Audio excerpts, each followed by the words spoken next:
দেখেন লোকাল বাসে সাবধানে চলাফেরা করবেন, তা না হলে পাবলিকের মাইর খেয়ে মরে যাবেন। সরি ম্যাডাম, বাস হঠাৎ করে ব্রেক করছে তো তাই আপনার গায়ে ধাক্কা লেগে গেছে। ফাজলামি করার জায়গা পান নাট বাচ্চার মা আমি, কোনটা ধাক্কা আর কোনটা গুতা আমি বুঝি না। দেখো টুম্পা, আমাদের 3 বছরের সম্পর্ক তুমি এভাবে নষ্ট করে যেতে পারো না। তোরে 3 বছর সহ্য করছি, আর নিতে পারছি না, সরি। কিসের সরি? আমরা বাচ্চাদের নাম পর্যন্ত ঠিক করে রাখছি। বাচ্চাদের নাম ঠিকই থাকবে, শুধু বাপের নাম পাল্টে যাবে।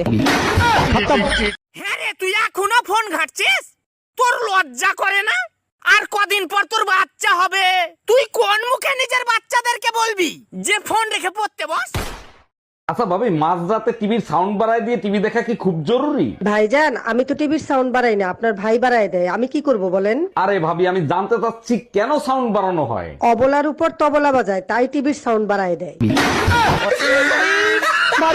দেখো, তোমাকে ছাড়া আমি বাঁচবো না, তোমাকে আমি বিয়ে করতে চাই। তুমি হিন্দু, আমি মুসলমান, আমাদের সম্পর্ক কেউ মেনে নিবে না। আচ্ছা যাও, তোমার জন্য আমি আজ থেকে ইসলাম কবুল করলাম। আর একটা কাজ করতে হবে, মুসলমানই দিতে হবে।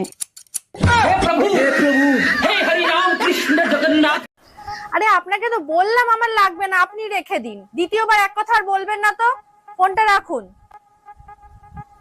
কি হলো গো, এত রেগে কার সাথে কথা বলছো তুমি?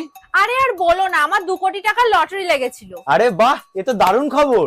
আরে বাহ কি, আমাকে বলছে ট্যাক্স কেটে 1,40,00,000 টাকা দেবে। তখন আমি বলেছি হয় আমার পুরো 2 কোটি টাকাই দিন, নাহলে আমার টিকিটের 100 টাকা ফেরত দিন। আমি পারি না আর পারি না, আমি কেন মরি